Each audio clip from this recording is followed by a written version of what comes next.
Open borders is this concept that has been co-opted by the right. It has been used to sort of pillory people who are even remotely left of center or even centrist at this point.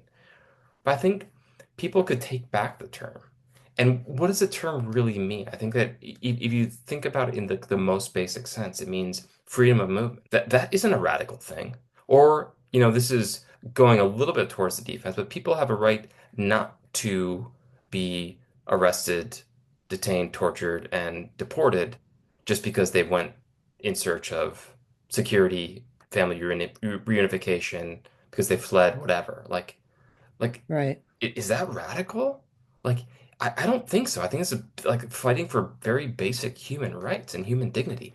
And again, to quote the Arendt thing that I mentioned earlier, like, if you can't move to a place that provides those basic rights, if you can't move to a place where you have safety or opportunity, then you don't have a right to any of the most basic rights. Then you're fighting for the most barest form of life there is. And that isn't Hmm. really much life at all.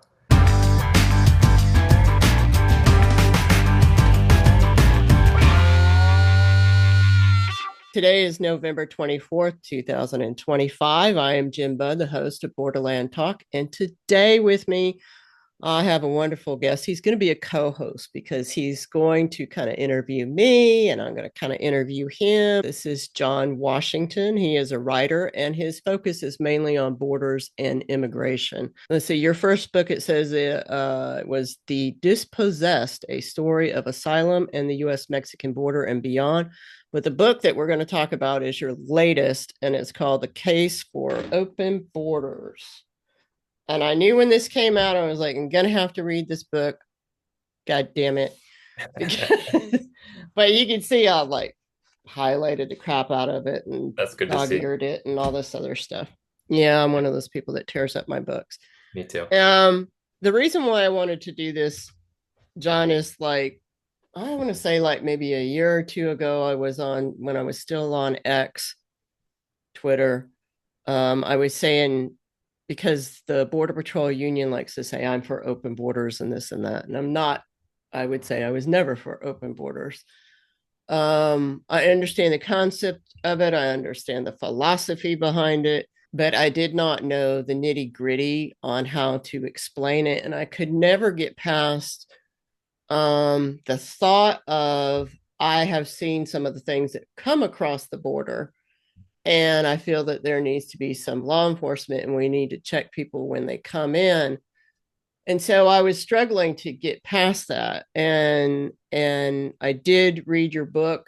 And I think one of the best things that I've learned on this journey that I've been on for the last decade is to meet people where they are, to always be able to listen to what they're saying. I mean, if somebody's saying no, I think we should just kill them all, then I'm not going to listen to that kind of thing. But to listen to people and understand, what's this concept of open borders? Are we talking about tearing down the walls? Which I'm fine if we tore down the walls because I'll tell you they don't work. If they worked, they would have solved this problem 30 years ago when I was an agent. I read your book and there's a lot of really good points in it. Thanks, Jen. So we'll see if you can get this old ex-border patrol agent to agree with taking down walls. Could we back up one step first? Yeah. I want to recall for our audience when you and I first started interacting. Do you remember? Uh-uh. No, I have Um, no idea. I I was, I bet you it'll jog your memory once I start talking, but I was doing an investigation for The Nation. I had been having a number of conversations with the late James Tomshek, who was the chief of internal affairs of CBP, and he became a whistleblower because he had witnessed a number of internal investigations that were basically quashed. I wasn't the first one to like report on him, but I did a number of follow-up stories based on his like revealing anecdotes and things. And one of the things he told me was about at one of the training academies, I think it was in South Carolina, the Border Patrol training Mhm. academies, that there was a pretty high incidence of sexual assault. And Yep. I asked a bit more about that, and he told me that he thought it was even more prevalent than he had witnessed. And at that point, I had one or two sources within Border Patrol, and they're like, yeah, it happens all the time. Yeah. And then I saw you had been already kind of coming out and making a little bit of a stink. And we got in touch, and I did an early interview with you about Mm. that. I couldn't get enough corroboration to convince my editor to go forward with the story. But I spent probably 2 or 3 months getting testimony, but a lot of the people wouldn't go on record. I only had James Tomczak, and then I think you, and then there weren't any other people who would really get into the details. So the story never went anywhere. But you've since spent a lot of your, I guess, maybe second career Yeah. exposing exactly that. Well, I was Yeah. sniffing around back in, I think that was like 2016, 17, maybe around there. I can't remember exactly. Yeah. Because my suicide attempt was in 2015. And then I started, once I got to a little bit of recovery and could use like two fingers, I started writing. And that's when I Uh, started writing my book and stuff. So it was early on in doing that. Well, a slight detour, but I think that actually does lead in a little bit to this idea of open borders because what I think those instances of abuse of power exemplify is this idea that some people are like inherently less able to have rights. Yeah. There are And other. when Yeah. you cross a border in this Hmm. modern regime of nation states, if you don't have permission, you're all of a sudden this like persona non grata, you're deemed illegal. And Hmm. in the famous conception of Hannah Arendt, the right to have rights is even stripped from you. So, one of the things that I started doing when I was like very early on reporting on border immigration was occasionally just trying to take a step back. And like when you're down like on the front lines as you were, or just behind the front lines looking over and trying to witness and bear witness and report on this stuff, is you see these extraordinary harms that are waged against people. Lots of them are, either in active like flight from a very dangerous situation, and they're met with, more danger imposed on them. A lot of them are looking for the most basic sense of security, and that security is not only withheld, but then is further, stripped from them. And like you can kind of get into these stories and they're really heartrending, but then you take a Hmm. step back and be like, wait, why are we doing this? Like, do we have to do it like that? And like I actually, when I first kind of had a little bit of perspective to ask myself that, I was like, I don't know how this is actually legitimate. And I think this basic, like most basic knee-jerk reaction to people is like, well, we contain or we control these borders because we have this jurisdictional authority within them. So we're able to decide who comes and goes. And it's like, well, just like follow the questioning and like, well, how did you obtain that jurisdictional authority? It's like, oh, everyone knows the story of the genocide in the Americas. It's like, that's how you decided how to draw your borders? Like, that doesn't seem very legit to me, like ethically or morally legit. So then you start just like asking these questions, and like that was one of them, like really trying to trace back like how this system got to be where it's at. And a couple other of those like sort of step back and ask yourself some really basic questions were I would spend a lot of time, especially on like the Arizona Sonora border, which is where I am very close to right now as well. This was in like the late aughts, early teens, and people would cross, sneak across, they'd get caught. They often got dumped right back across the line. Sometimes they had this like consequence delivery where they got slapped with either a misdemeanor, sometimes a felony if it was their second try, and then deported anyway. Sometimes a brief detainment, or not always brief, but sometimes. And then a lot of the people would just try again, and then try a third time, try a fourth time. And it's like it's not working very well. It's like the border, like, does this work? Like, it's so expensive. There's so much like Hmm. material. There's so much manpower. There's so much just tons and billions of dollars thrown at this thing. It's like, how effective is it? And there's evidence you can look at and you can see that, oh, actually, well, if you look at gross numbers, so like you look at the number of people who have crossed the border at all in the past 20, 30 years, you see like it's millions upon millions of people. Many of them were able to stay or found some way to stay, without authorization. Some of them got pushed back, some of them tried again. It's like just like the actual effectiveness is pretty shoddy. It's like, so Yeah. what are we doing here? Um, and then, you start picking at some of these questions and you think, like, well, what is an alternative? And you try to find other areas where maybe migration has been more free, or moments when there's a lot of migration all at once. Hmm. And you wonder, like, well, what happened? Like, what were the consequences? Were they as bad as the people who now claim that, like, our streets are getting overrun, our healthcare is going to be ripped from us, and there's not going to be room in our schools, and all these other things? And you look at it into it, and it's like, oh no, it was fine. And then you look at, like, okay, well, so then what's missing here? And so one other of the sort of main sort of avenues that I try to explore in the book is the basic economic argument. And so, I Right. talked about like healthcare and schools, or I just mentioned them briefly, or like cultural change that people are scared of. And like, not very much of that actually happens. But the economic one should be like, that should be an easy one to resolve. And it is. It's really easy. And you look at the economics of migration. Again, even mass migration during eras of economic downturn or stagnation. And migration is good.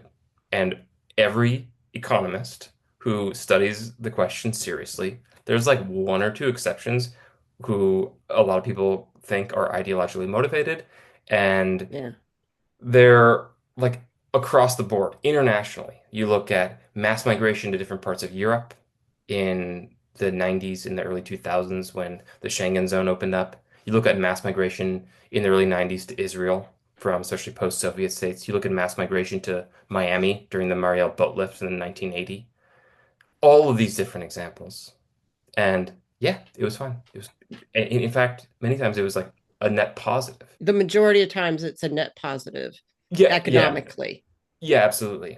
And talking about economics, I mean, from the very get-go, and this is what I've learned studying it since obviously being out of the Border Patrol, because they don't teach you any of this in the Border Patrol. But like this all started with the Chinese Exclusion Acts. And do you think that so in what the mid to late 1800s we were encouraging Chinese to come over? There was an agreement with China, and this is before we even had Border Patrol, and we're like, we want you to come over here, please come over here so you can build our railroads and whatever else they were doing. The And then when all Burlingame Treaty. that's Yep, done, yep, essentially, then they start these exclusion acts that yep. started in 1875, did it not? I thought it was 1880, but it was right around there. So there's Maybe right you in there. mentioned the Burlingame Treaty, which is Mhm. encouraged migration from China in Yeah. 1860, and it was shortly after that that they started the Exclusion Acts. This is right after the Civil War, correct? Right. So we essentially end slavery, and then we start making exclusionary immigration laws. Because what I've found, I mean, even just like in my book, I write about like I had to do a month detail in India, which was awful. One of the bloodiest months I ever saw. And my best friend and I are sitting against my border patrol sedan, and we're looking into the strawberry fields, and I'm like, I'm mad because I don't understand why we can't go in and arrest them. I think we should be able to go in and arrest them at the time. He was like, they just don't want us to disturb the farms and the ranches and this and that, blah, blah, blah. And I just kind of all of a sudden it dawned on me, I'm like, we're the labor police. That's what we are. And when you look at Migra Hernandez's book, she talks about that in the very beginning, that they wanted the Chinese labor, but the Mexican labor was cheaper, and a lot of them lived in the area as well. But to keep them from going and competing and going to farm to get the best job for the best price and this and that, it was La Migra that was Yeah. doing it. It was the Border Patrol in the 20s that was creating this situation. So you're creating situations that are somewhat similar to slavery, and that you're being underpaid and overworked and all these situations. But what she was saying too is the thing that they enjoyed the most about trading the Chinese for the Mexican labor was that they didn't like the fact that because China was so far, they wanted to bring their families and stuff. But the Mexicans would just at least come for the season and then they could get rid of them. So we see that this is all based in labor and it is based in racism from the get go. And then studying all these laws, I fail to see any laws in immigration, very few that are based in actual national security. They're actually based in labor and cheap labor is what they're looking for. Yeah. Yeah, I think you're right. And I think there's the two components. I think labor exploiting the precarity of people who are forced to be undocumented, who are experiencing like economic terrorism at home, often at the behest of the United States or the direct doing of the United States. Then they're uprooted. They come to the United States. They are like work in the gray or black market and they're able to be exploited. And that's something that we've seen going back to the 19th century. However, and you also mentioned this, I think it's really important to point out that it is always been has always been also a racial policy. And I think it very much remains so. And in the way that that is borne out changes over time. Like it wasn't always as much of an electoral racist dog whistle strategy as it is, especially Mm-hmm. since 2015. Going back before that too, Pat Buchanan and other moments in history, but really is ramping up in the past decade. But yeah, states' rights were an interesting early sort of issue with immigration, and that also had some parallels to, the arguments over the Civil War, Reconstruction. The first, I think, could be considered types of policing of movement were fugitive slave laws that go back even Mm-hmm. earlier.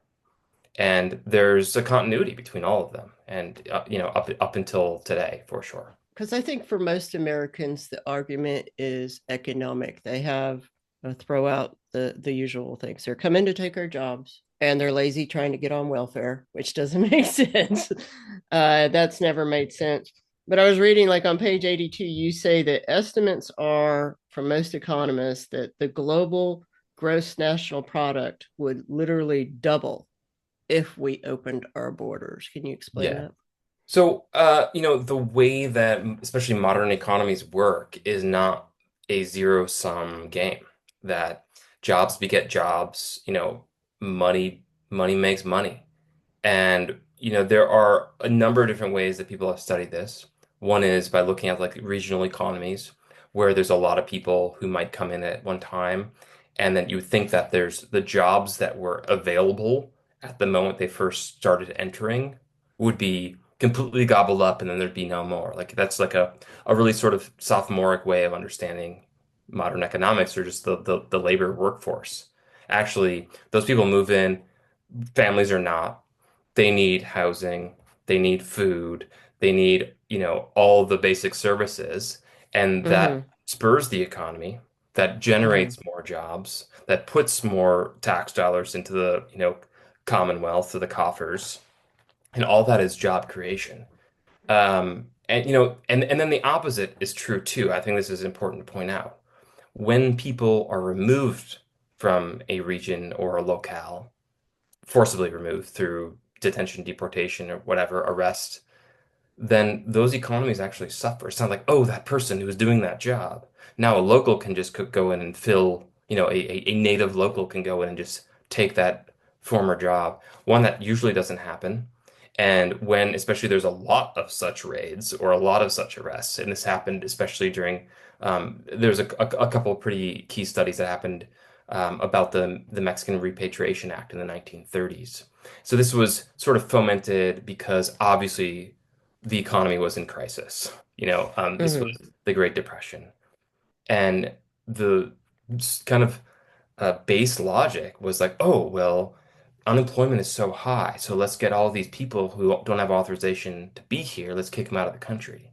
But that actually Hmm. further depressed the economies in the places where there was lots of such raids because the economies depended on those people. And so, like, both sides of it are evidence to, like, yeah, migration is good and deportation is bad for economies, actually. I would say that my education level on economics is probably better than the average American, but poor at best. I cannot stand finance and I cannot stand that kind of stuff. I don't want to know about it. But what I see is, so I was fortunate enough to have joined in 95 and I saw the border before the first wall went up and what that looked like and how the community would work back and forth on the border with each other.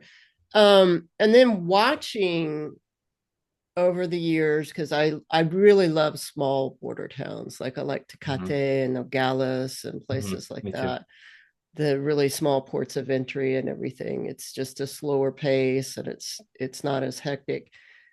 But what I noticed is the more that we militarize, the deader the economies become on both sides of those ports of entry. Whereas before it was a hustle and bustle, people Yeah. coming north to go shopping, do whatever, to work and this and that, go to school. Other people going south to have lunch, do whatever they're going to do, vacation and this and that. And now it's dead. So all Yeah. these like little mom and pop stores. And so now when I watch this mass deportation going around the country, you're hearing the same thing. You're Oh hearing yeah. that like our Oh, bakeries are closed, yeah. our schools are don't have students in them, and this and that. And it's like when immigration comes to town, the economy dies. Yeah. Yeah, I've been looking into this recently. There's a number of cases of people that I've been having like these long interviews with in and around Tucson who just are too scared and they are not going out to do the work in the same way that they used to, or what, like a family will decide only one person can risk going out and doing work right now. It's just not worth it. Mm, Then you look at the towns as well, like Nogales, which is the closest border town to me. you know, it still has the barbed wire that went up on the wall during the first Trump administration. And the mm-hmm, towns, it, it was literally one town before. Nogales, Arizona is Nogales, Arizona. Nogales, Sonora, they have the mm-hmm, same name. Um, I think I include this interesting historical anecdote in the book that when they first drew the line, they were actually going to start doing any enforcement on it. The people of Nogales were like, just don't, just like, we will concede territory. We don't need this. We don't want this. Just put the checkpoint north of the town. And so they were going to basically, like, the Nogalenses of Arizona were willing to be like, we'll just consider ourselves Mexicans because we don't want a wall or enforcement dividing mm-hmm, two. mm-hmm. And Yeah, now, because of the incredible increase of enforcement, the hyper militarization of that region, a lot of the really charming, lovely mom and pop downtown stores in Nogales, Arizona, that were frequented by people from Mexico in the same town. They would just walk across, they'd do their shopping, they'd get their stuff, they'd grab a lunch or something, and they'd go back. No yeah, one's they, they don't want to risk that. Like, yeah, one is that the scrutiny on the line is so much more, time consuming. And the second is like they're gonna have to like dodge through these like jackbooted M16 carrying helmeted bros. Like, they don't want to mess with that. They're just be like, all right, screw it, we'll go shopping in Nogales, Sonora. So yeah, it's completely depleted a lot of these towns. I think the other thing that a lot of people like to mention is, well, one, because we just went through COVID, they talk about disease. You talk about that in your book, that there can be instances where we obviously need to, if disease is, if we could keep it out of the country for whatever, the pandemic and stuff. But you argue that's not. I mean, you argue brilliantly and so simply that on the one hand we have Trump and the Border Patrol and all the immigration agencies who believe that COVID is a hoax, but they want to shut down the Yeah. entire Yeah. border Yeah. for this one Yeah. pandemic that's they're telling you is a hoax that they refuse to Yeah. mask for. So that tells you, but at the same time, it was only closed for migrants seeking Right. asylum. If you were a US citizen or you had a LAPR card or you were driving a truck of goods across legally and this and that, the border was still open. And that's kind of what I've tried to get people to understand is like when Republicans say they want a closed border, they don't mean an actual closed border where it's sealed and nothing's getting through. They mean only the people they want coming through can come Right. through. And we don't want asylum for all these poor people, is what they Right. mean. Correct? Yeah. Yeah. I mean, people who are for open borders are not against quarantines. I mean, when there's a pandemic and it's a highly contagious disease, like, of course, lockdowns, quarantines, like, trust the experts. You need to you need to restrict movement. You want to stop the contagion from spreading, of course. But like doing it selectively, hypocritically, at only at national borders or mostly at national borders and only for some people, like what? And the way that it played out, and this is something that I was reporting on at the time. I used to write a lot for The Intercept, was that they would nonetheless round up lots of people still in immigration raids or arrests after people were crossing the border, put them in high concentration units in detention centers without PPE, where guards were coming in and out, just like basically creating petri dishes for COVID and then also deporting them. And there was an instance, I don't remember the numbers right now, where the majority of cases, and I think we basically introduced COVID to places like Guatemala by deporting people from detention centers that had been Really? in these concentrated areas. And there was an early, I think it was summer of 2020, the first year of COVID, that 5% of all cases in the country were attributable to prisons and detention centers. I went to Juarez during that time and it was they were strict about it. You had to Oh wear a yeah. mask down Oh there. yeah. Yeah. And I was wondering if that was It a was Mexico correlation took it like real seriously early. Yeah. we're pushing Yeah. COVID into Yeah. Mexico Yeah. because the majority of the migrants coming up were testing negative. But once they got out of detention, they were or out of processing with Border Patrol as well, then they're testing positive and going back to Mexico.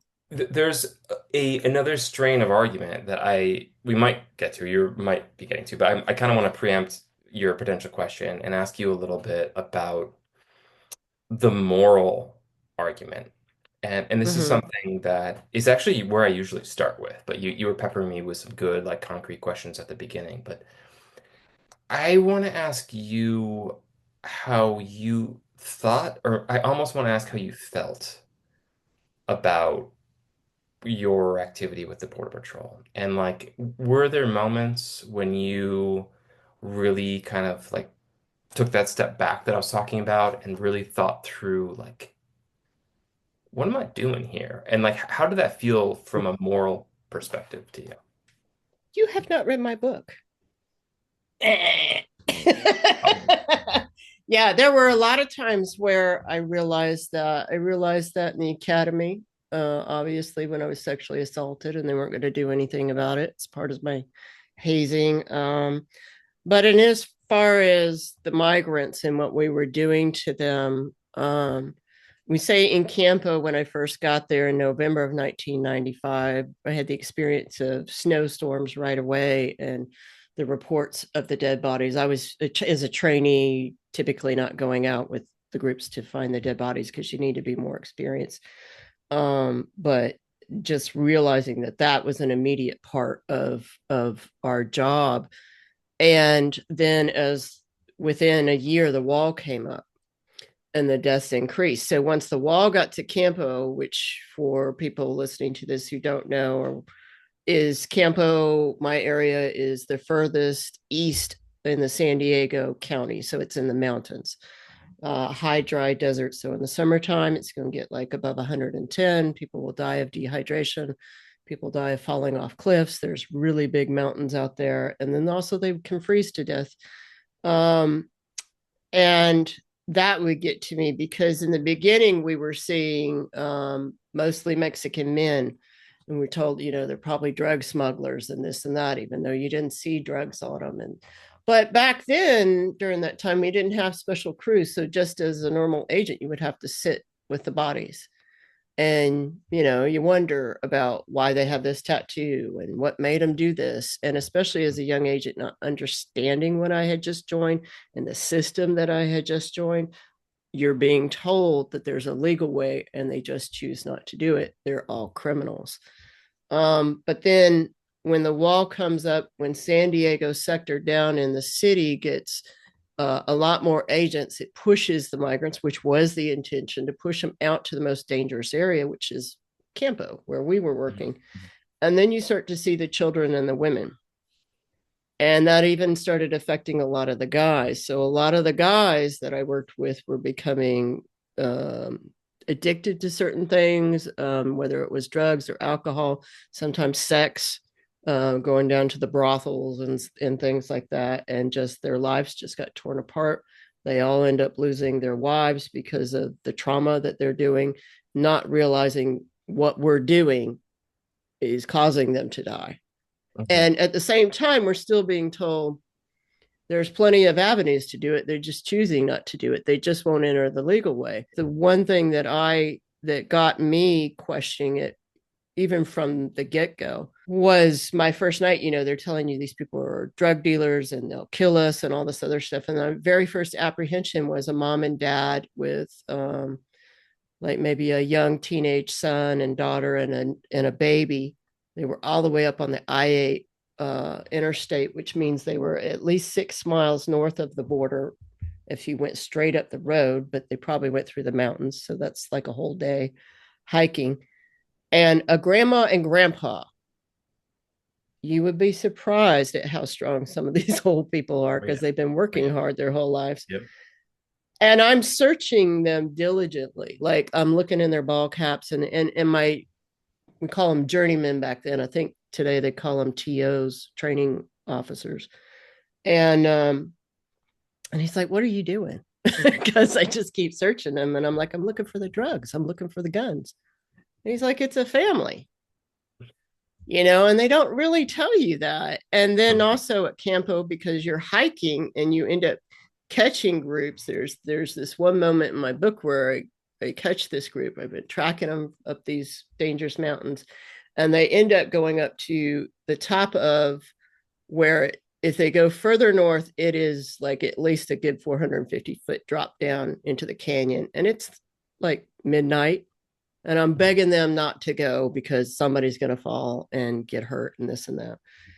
And they're like, okay, because they missed their ride back there and this and that. So they just say, I'm like, you can come back tomorrow. You know how it is, just 2 or 3 times you'll probably make it. That's how it was back in the 90s. And we ended up sitting up there for a couple of hours because we were super busy, but we didn't have enough people. And so I'm waiting for transport. Some of the nicest people I've ever met in my life. Unlike the Border Patrol agents I worked with, the migrants never tried to rape me. And they offer me their food and sit around, and I'd offer them cigarettes and we talk. And there was this one man who, I believe I called him Pedro in the book. He actually had the same amount of education I had. He had a 4-year degree in law, but from Mexico. And I was like, then what are you doing crossing illegally? And he's like, you don't know a lot about Mexico, do you? And he spoke perfect English. And so we talked about this. And he turned around and looked at me and he said, you're better than this. And he had mentioned slavery and that not all laws were legal and stuff. And so my immediate reaction was I got really mad, which is, a white reaction, like he doesn't know me. He doesn't know why I took this job and blah, blah, blah. And there's a legal way to do it and this and that and blah, blah, blah, blah, blah. And you can only do that for so long, especially when you start understanding that everything that you've been taught. I think the biggest revelation for me was I'm sitting in muster, which is the meeting you have before you go out to the field. Yeah. And I'm looking at all this sea of green, all these men, maybe a few women, but mostly men who I work with. And I know that one is a sexual predator. And I know this one's probably raping his daughter. And I know that one has a DUI. And I know this one is domestic violence. I know that one's smuggling, and I know All deportable offenses, by the way. yeah, and I know how they cover up for them, and I start to learn all that stuff as I go along. But night after night after night, John, Hmm. it's people without any records, no criminal records. And Hmm. it's like, I want the dope. I want the pedophile trying to break into the country. I want, and you never, ever, ever, hardly ever get it. Um, so I think we might be getting into a hairier sort of part of the conversation. I mean, you talk about, well, you wanted to find the pedophiles, you wanted to find the people who are bringing the drugs. I mean, Mm-hmm. what does the border do to stop that? Like, how did you think through that at the moment? Like, you would be able to, maybe catch this one person carrying these amount of drugs and you'd limit the total amount that was coming to the United States? Like, is that the sort of Mm-hmm. justification you had there? Yeah, that's the idea. And the assumption as a young agent was that they're catching the drugs at the port of entry. And Mhm. now, as an older person, and from my experience as an agent, what I realize is the drugs are just coming in legally through the ports of entry on the back of either railroad cars or the containers, the cargo containers, or the backs of trucks. And all you got to do is buy a permit that says you cross the border and let them inspect you, and they'll just wave you Yeah. through. Yeah. It's just mind boggling. The Yeah. reason why they can't stop fentanyl is because they don't have the ability to check all those cargo containers without it affecting and slowing down the economy, Right. Yeah. right? Yeah. Well, I agree, but also I think you need to drill down a little bit more there. We have 100 years of evidence looking at the drug war, the failed drug war. Right.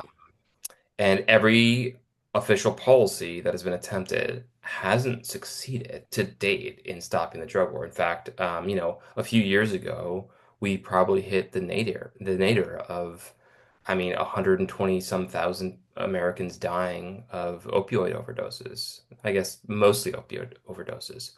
So I think like when you read the literature and you talk to people who study it very closely, they say it's not so much a supply side problem as it is a demand side problem.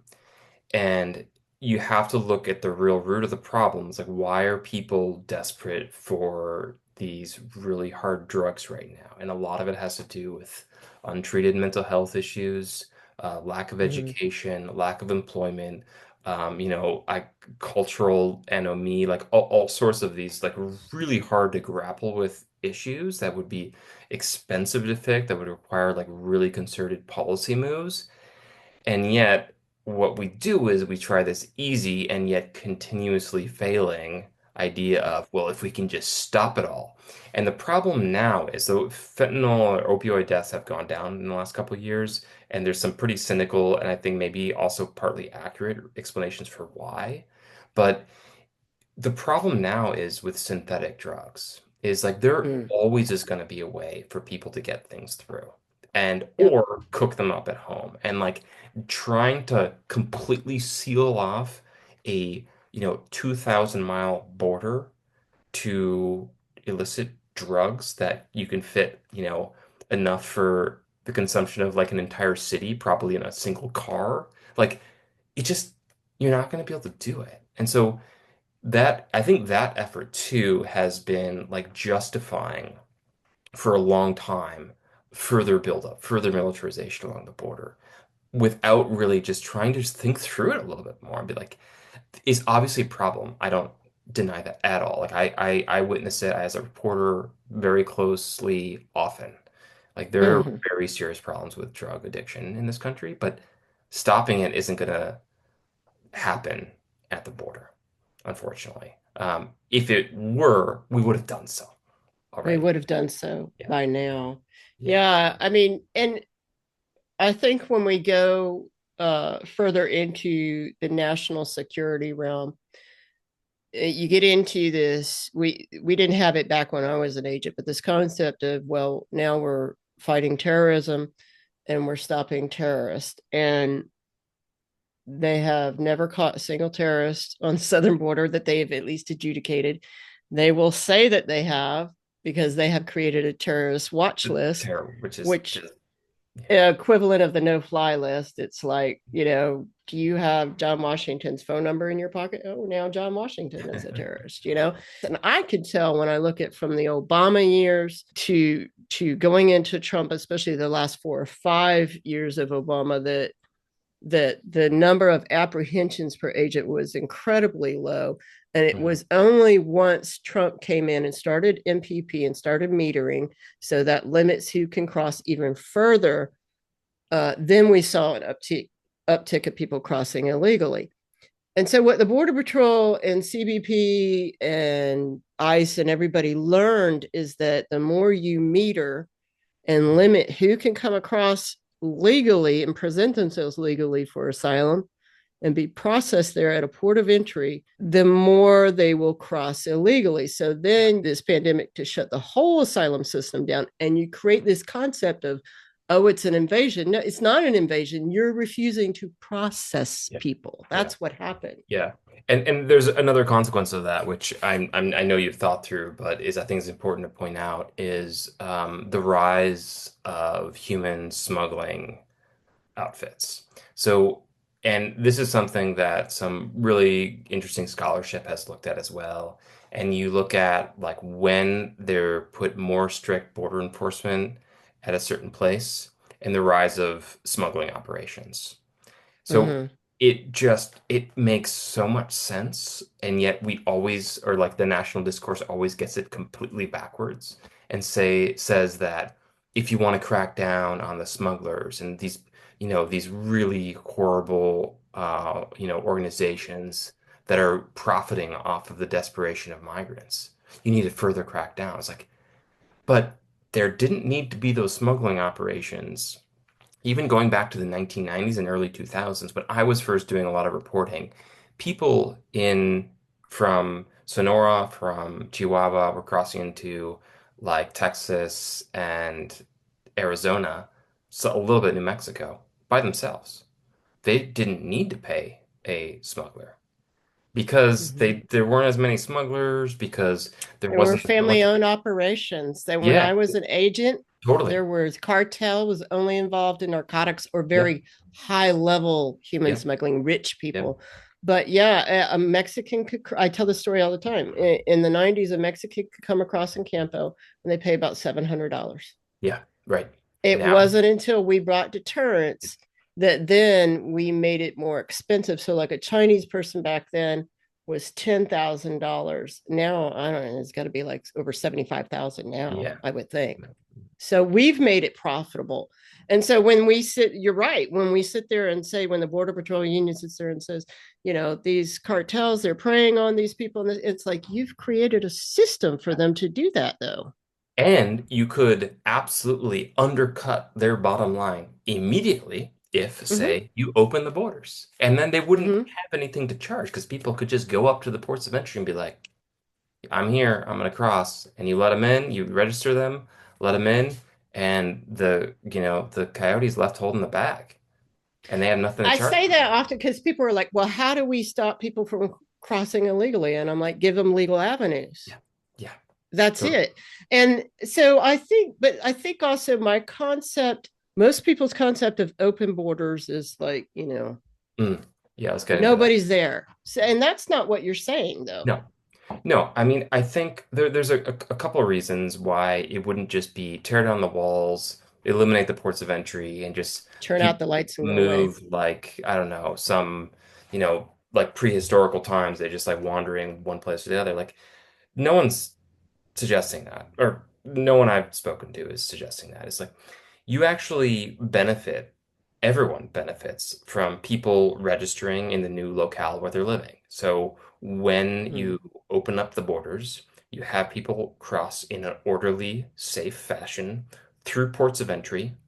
You register them so you know who they are and you know where they're going. And then when they get to their ultimate destination, they register again, just the same as when, I don't know how many times you've moved in your adult life, but I've moved a number of times.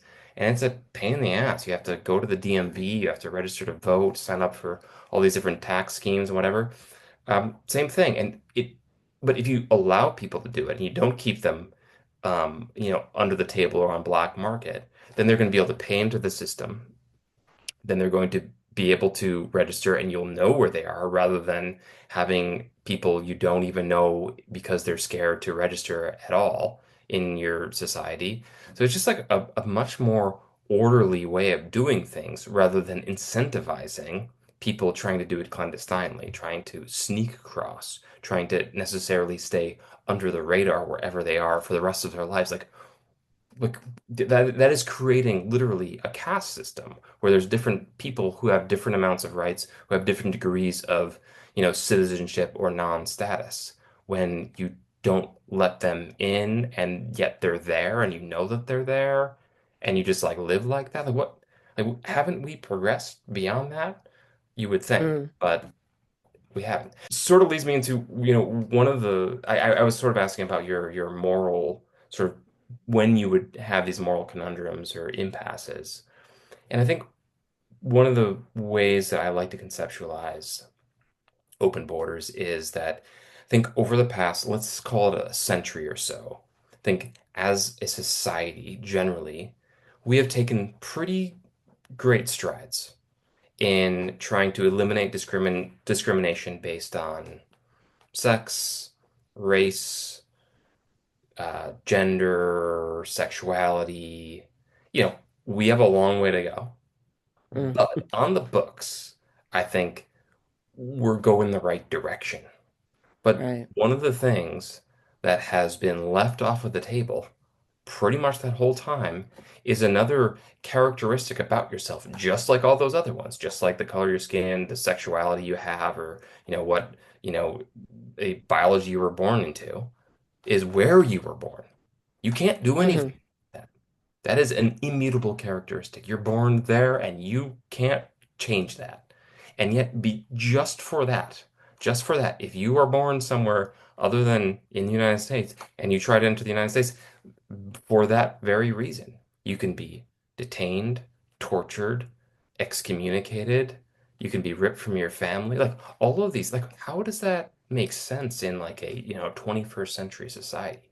To me, that just doesn't in like the most sort of basic sense, it doesn't sit right. I say, what do we want? We want to know who's coming across our borders. And the biggest thing that prevents us from knowing who is coming into our country is not allowing people to come into our country. Yeah, So, I mean, totally. if you're not going to allow them to come in legally and say, hey, my name is Jim Budd here, run my fingerprints, you could see this and that, and blah, blah, blah. If we're not going to allow me to do that, then I'm going to cross illegally. And then fast forwarding to this mass deportation, I keep seeing Kristi Noem and all of them saying, there's all the cartels mad because of what ICE and Border Patrol are doing and that they're getting migrants and deporting them. And I'm like, the cartel is not mad that you're deporting migrants. What are you Yeah, talking about? You're just giving them more business, yeah, sweetie. They're happy yeah, about this, yeah, especially when you think about you're going to places where people have been for 20, 30, 40, 50 years. Those people have lives here. yeah. They're not going to stay in Mexico. They're not going to stay in Honduras or wherever you're sending them. They have to come back to their lives here. And you know what they're going to do? They're going to cross illegally. Yep. And they are still crossing illegally, but they're lying down here and saying nobody's crossing. Yeah, there's two things here that trends I've been noticing. One is absolutely, it's a little bit anecdotal because I think that the Border Patrol isn't either reporting it or it's always been hard to report things that you don't see, obviously. Well, But I know how they do it and how they tell us to fudge the numbers. So I know they're okay, fudging the numbers, but yeah, okay, can they're you lying. can you go into that a little bit? Yeah. So how you fudge the numbers. So Yeah. when you want your operation to look like it's good, one way you can do it is instead of processing the 20 people you just apprehended, you only process 10. That's a verbal order that was given out during Operation Gatekeeper. The other way that they did it back then was, oh, you can't go north of Highway 94. So the first, you probably know, but for our listeners, the first paved road going east west in my old station area was Highway 94, but we also had all the way through the mountains and then up into Interstate 8 and stuff. And we would hike all of that chasing people. Well, all of a sudden they said, oh, once they get to Highway 94, they're gotaways. And then Mm, you notice right now. So, what I notice right now is that checkpoints are down they're down. strategically. Yep. So, Yep. you cannot count your gotaways when you Yep. do that. Yep. And gotaways at best are a guesstimate. Yeah, totally. Obviously. So they totally guesstimate most of that, and they fudge those numbers during the Biden administration and look really bad. And during the Biden administration, every freaking day they were reporting, each chief was reporting gotaways out of each sector. But as soon as Donald Trump took office, no gotaways. And there are Interesting. always gotaways, For sure. always, Yeah. Of course, always. sir. I have a question, but I also want to return to the thread in a moment. But can you explain a little bit more that the you catch 20 people and you only report 10? How does that fudge the So numbers? you catch 20 people and you only report 10. So you make the other 10, you just make them jump back over or push them back through the fence. Or you also have keys to the gates and stuff like that. And Yeah, you can just push people through anywhere you want to. And nobody's going to do anything. Nobody, they're not, got it. nobody's the cameras. We own the cameras. So we're not going to rat ourselves out. A lot of the male agents do that when they've done something they shouldn't have done with female migrants and get rid Mhm. of them that way, but you can get rid of them that way, and then the rest of them you just take to the station and then they get processed. Got it. So just decreasing the total number of arrests that Yeah, way. Yeah. yeah. So yeah, I have heard a number of people who work with migrants, especially in northern Mexico, talk about there's definitely an increase right now in people who are trying to jump the border in a way and not turn themselves in, which was which was all of the outrage during the Trump administration. Sorry, during the Biden Mm-hmm, administration from like the MAGA right. We're like, oh my God, all these people are being processed. And mm-hmm, now all these mm-hmm. people are not being processed. You'd think that would piss people off, but it doesn't. Yeah, But I think another thing to think through here is like the numbers are down. I mean, I can overall, feel it yes. here. The numbers are down. But and one of the claims I make in the book is that borders don't work, or they don't work very well. They slow people down, they make them change the way they migrate, but they don't actually stop people from Mm-mm. migrating. But then somebody might look at what's happening now with this huge crackdown, Stephen Miller, Christine Nome, Tom Home, and all these, this goon squad really, laying down the law. And oh, numbers have gone down. So I guess it does work. Borders do work. Well, what is working? What is your definition of working? Because to me, this is a classic case of cutting off your nose to spite your face. They're Yeah. actually making living in this country bad enough, not just for migrants, but for people, obviously, in Chicago, in LA, Mm-hmm, in many other places across the country. It's just so like unpleasant that people mm-hmm. don't want to come here. It's like, is that the border working, or is that like making your society just kind of shitty so people don't want to come to it? It's like, is that your definition of working? Because that wouldn't be mine at all. Well, yeah, and I guess the definition of working is food rotting in the fields. Yeah, We would there you rather go. All Americans sorts not of other have things. enough food, so we're just going to let it rot in the fields. And it comes back to what we were talking about in the beginning of what I know of border militarization and seeing it come down here is it decimates the border cities and the economy's tank. If your Yeah. economy's tanked, nobody's going to come here. I mean, you just might as well die in your own country, kind of thing. And I tell people all the time, like, I have watched them dig under the wall. I have watched them jump cars over the wall. Nothing will stop these people. When they said this wall is impenetrable, I'm like, that wall is not meant for Mexicans. It is meant for fat ass Americans like me who cannot get over that wall now. Yeah. And it's like, it's ridiculous. And Yeah. like you said, it's like if we're not having them come in the legal way, then we don't know who's entering our country. And I would say too, as a border patrol agent, and this just killed me during Title 42 when you'd see the union out there saying, oh, we got to keep Title 42 because it's the only thing keeping them back. But the only reason why they wanted Title 42 was it was causing everybody to cross illegally Yep. during the Biden administration. Yep. It was politics. The union was making the agents in the field process asylum seekers for politics because the day that they stopped it, I remember everybody was saying, oh my God, now it's going to be as, how they always characterize it as a tsunami or a tornado or something like that. And I'm like, Incredible. no, no, no, no. Because I noticed like that one of the first groups that Biden allowed to start entering legally was the Haitians. Yep. And I remember that it had gone from like, don't quote Yep. me on the numbers, but like 1 month before he made it okay for them to come to the ports legally, they had like say 14, 20,000 people crossed illegally were Haitian. And the next month they could go to the ports of entry and apply legally. Yep. And they had like 14 people cross illegally. Yeah. And It was that's the exactly portal. what Yeah. happened. So Yeah. we open up the asylum system and everybody thinks, well, it's going to be, they don't want to cross out there. They don't want to take their children out there. Yeah. And as a border patrol agent, if my goal is to get people who are circumventing the legal way, the legal pathway, the assumption is they must be doing something seriously Mhm. illegal. So, but if you overwhelm the border patrol, and the border patrol was right with this, but if you overwhelm the border patrol with processing and people who should be handled at a port of entry, Yeah. then what are you doing? Yeah. One other way that I think the border blinds us and actually stops us from effectively controlling or stopping migration is when you think about climate change. Is that Mm-hmm. there are a lot of people who are going to be moving. A lot, there already are millions, but there are going to be many more millions who are forced to move because of climate change. And when you only think about migration in terms of a single nation, you really limit the way that you're able to control migration. And there's one stat that really sticks with me is that there's a study done by the Transnational Institute that in a recent 5-year period, the United States spent 11 times more on border enforcement than in climate change mitigation.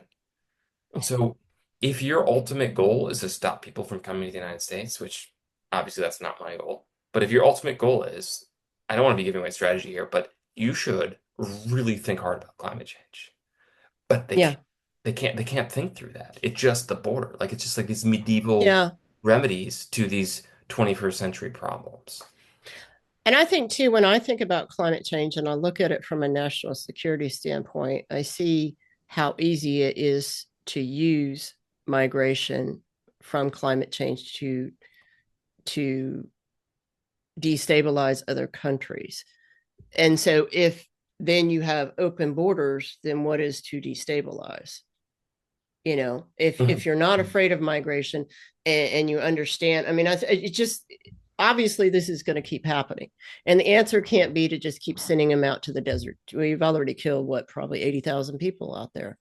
since 1994, probably over 100,000 people.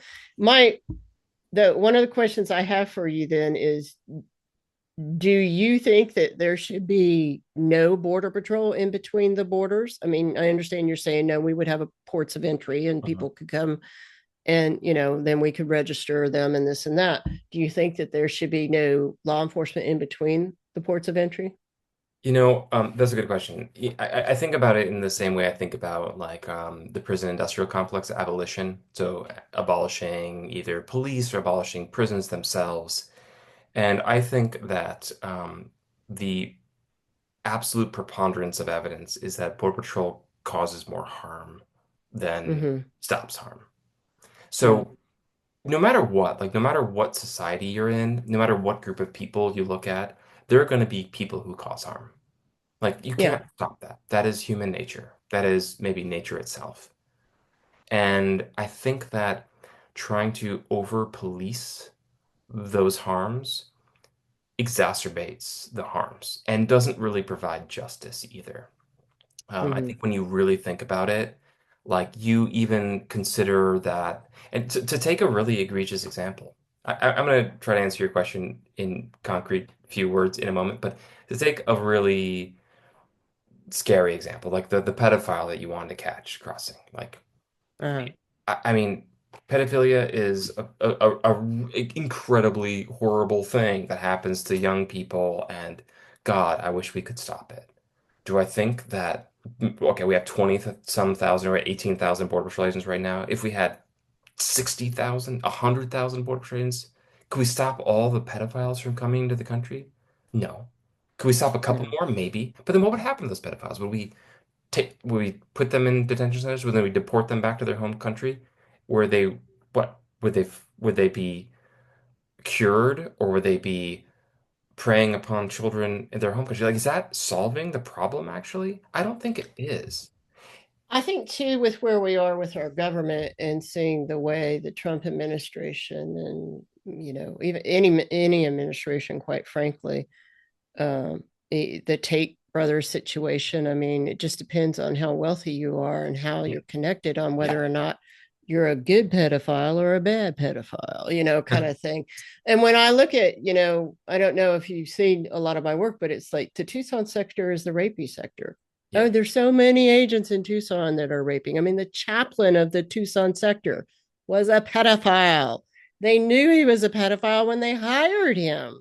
Yeah. It just so I got to that point in my book where I remember writing the last chapter. I'm like, how could I not call for the abolition of this agency? I know how crooked it is. I know about the cover up teams. I know about the rape culture and all this other stuff. And I'm like, this is your thinking this was my last book. I got another book coming though, but I was Great. like, uh, actually another two books, but I was like, I can't whether or not I feel there needs to be some kind of law enforcement out there, which I think could be done just by the counties, I just cannot see this agency continuing on. And especially now. So when people ask me today, what do you think? I'm like, every single one of these agencies have violated their oaths to the Constitution. And that's why they're wearing the mask. It's not because they're being doxxed and all this other Yeah. stuff. They're afraid of accountability in the end. And Yeah. I think the biggest thing that has radicalized me in this moment, caused me to finally pick up your book and read it, was watching these agents. At first, John, I was like, when people asked me what I thought in LA and what was going on, I was like, I've never seen anything like this. But I have seen stuff like this. It was just happening down here on the border in the middle Yeah. of the night to Yeah. people who were just crossing Yeah. illegally. We rammed them with our cars, even though Yeah. we didn't know if they were undocumented or not, even though we know being undocumented is just a misdemeanor. We Tackle them, we ruffle, chase rough them them up. till they fall off the cliffs. Yeah. And then I saw people being upset because they're like, oh, they went to a car wash and scared people and they ran across the street and got hit by a car. Every freaking day Yeah. down here on the border, we Yeah. do that. Yeah. And I'm like, actually, this is immigration law enforcement. Yeah. And it shamed me. And Yeah. it's like, I can't keep going forward and saying that what we're doing is working, because it's not. It's all a hoax. It's all just people making money off this. You see the private prison industry. We didn't do that kind of stuff back in the day, not to say that we weren't brutal and violent and all the things that we were. And this was one of the things that I was always afraid of. The first thing I told my mother when I caught that first family group is, it made me feel like a Nazi, is what I told her. And Wow. I wrote that in my book. And I Wow. said, but I think I don't understand. Any day I'll get a criminal and this and that, and blah, blah, blah. Yeah. 6 years, maybe a handful of, Yeah. maybe a handful. And it Yeah. just, and knowing how much violence and brutality that the agents have caused in their Yeah. pursuits and all these other things, and even killing American citizens and stuff. I think they should all be abolished. I think they should be held accountable. And I'm going to say it. I'm for open borders. Yeah. I'm for open borders. Yeah, It's because this is just killing everybody. It's killing our economies, it's killing our mhm, health. mhm, It's making us more racist. It's mhm. showing our racism, I guess I should say, and it condones it, and it just is making cartels wealthier. It's making the agencies wealthier, and it's making the big companies that benefit off of this wealthier. And then you see the corruption tied to all of it. Mhm. Um, yeah, Yeah. Well, it's refreshing to hear you get there, Jen. I would say, one of the things that I talk about in my book and like have been, engaged in these discussions for a while now is a critique I have of the left. And I'm going to turn it back to your sort of coming out as being for open borders in a moment. A critique I have of the left around immigration policy is that they've been only playing defense for a really long time. They try to push back against the excesses of the right, which right now are a many. But what do they want? What do they want? And I think that policy typically isn't really won by just playing defense. You need to lead with a principle and say, this is what I want, this is what I believe in. Open borders is this concept that has been co-opted by the right. It has been used to sort of pillory people who are even remotely left of center or even centrist at this point. But I think people could take back the term. And what does the term really mean? I think that if you think about it in the most basic sense, it means freedom of movement. So Hmm. people have the right to go where they want to go. Like that isn't a radical thing. Or, this is going a little bit towards the defense, but people have a right not to be arrested, detained, tortured, and deported just because they went in search of security, family reunification, because they fled, whatever. Like, Right. is that radical? Like, I don't think so. I think it's like fighting for very basic human rights and human dignity. And again, to quote the Arendt thing that I mentioned earlier, like, if you can't move to a place that provides those basic rights, if you can't move to a place where you have safety or opportunity, then you don't have a right to any of the most basic rights. Then you're fighting for the most barest form of life there is. And that isn't Hmm. really much life at all. So, like, I think that claiming the term, like, yeah, I believe in open borders because I believe that people have the right to freedom and security. And if they couldn't move to find it, then they wouldn't have it. I want to tell you just one last anecdotal Yeah. story. I was taking this I think it was Honduran family, this woman, the children were American, and it was during the first Trump administration, and she was trying to get in, and so El Otro Lotto had asked, if I could come and accompany her to San Hmm. Ysidro, Hmm. and she said, because the press is going to be there, you're an ex-agent, and help get her in with the kids are American and this and that. I'm like, okay. So I did that, and the press was there and everything. And I remember I was talking to Officer Bonuelo of CBP down there at San Ysidro. And they tend to listen to me because when I'm down on the border, I get my Border Patrol voice out, and command presence and all that. And he was like, "Are you a former cop?" Because we're talking in between. And I'm like, "When are you going to take these people in? We've been standing out here for 4 hours."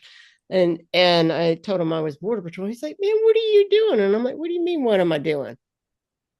I Hmm. said, "Is this not the legal way? Isn't this what we Hmm. bitch about them all the time? Hmm. Is we got to do this the legal way?" And he was like, Hmm. "Well, yeah, but I mean, we don't know when she gets in here, like one of those kids could grow up and be a rapist and stuff." And I said, "What about all those people standing in line that you're letting in right there?" And he goes, "Well, they all have cards or lapper cards or they're citizens." And I said, "Well, what's to keep them from going right across the street and going raping somebody in the Jack in the Box?" "Well, I Yeah. can't help that." And I said, "Well, then why do you feel so guilty about this 12-year-old possibly in 10 years raping somebody? You can't control that." No. And it's just the justifications in their minds, and it's just the reasoning and everything. And he was kind of like, "Well, yeah, that's kind of true." And it's like, Yeah. it's the most ridiculous thing I've ever Yeah. heard. We can't prevent future crimes. Right. And I said, you guys That. keep acting like because we can't stop everybody who comes in here from committing a crime, then nobody can get in here. It's like Yep. it's your job Yep. to look at these people and say who can come in and who can't, and this and that. And it's Future they just policing. don't even want to do it, which is Yeah. why we have a closed asylum system still. Yep. Yep. Can I Yeah, offer a brief anecdote too?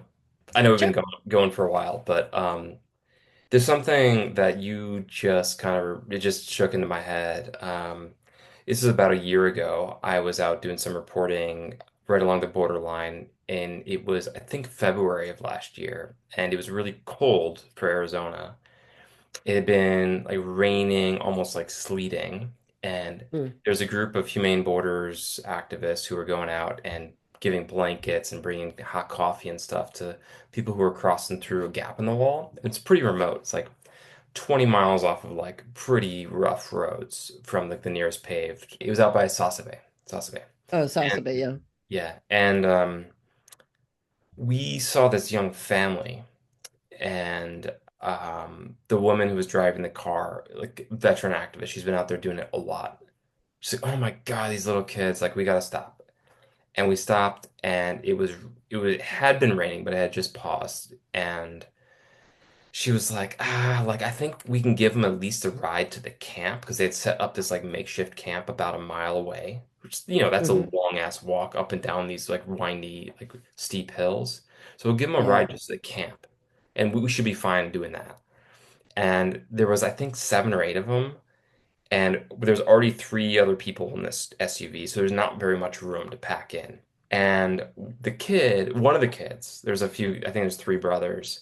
One of the kids was probably 7 or 8, if I remember right. And isn't the way that like little kids sometimes like don't have like these physical boundaries with adults? He just jumped in my lap, Right. like without Yeah. asking. He just like, I was like, whoa, okay, all right.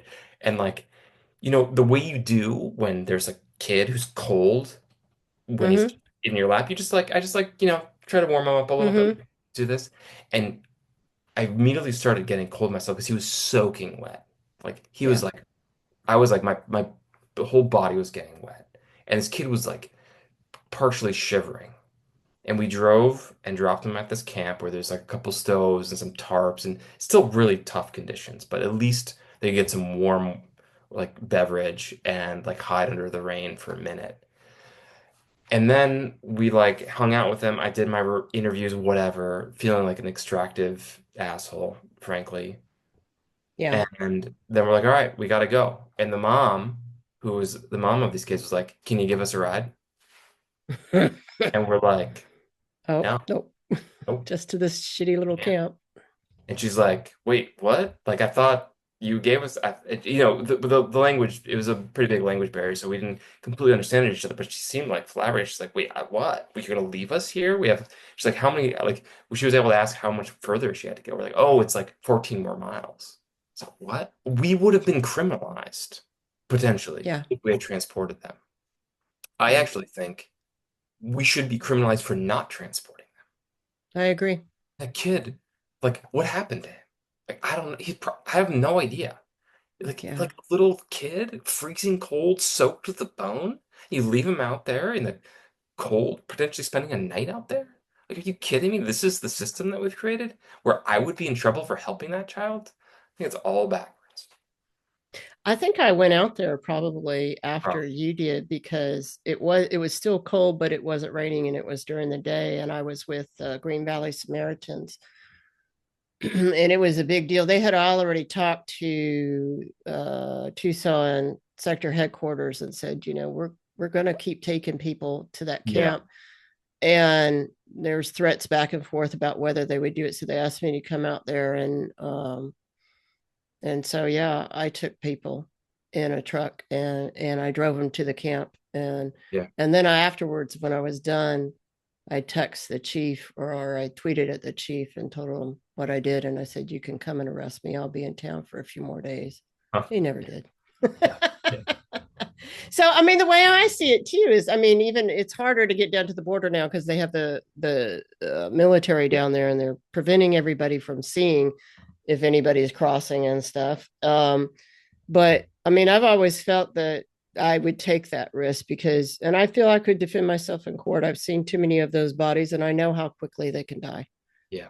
So, Yeah. that's always going to be my defense on that. And I swore as an agent to, back in the day, they used to say a life was more important. You didn't check their citizenship, you had to protect their life. I don't think they say that to them anymore.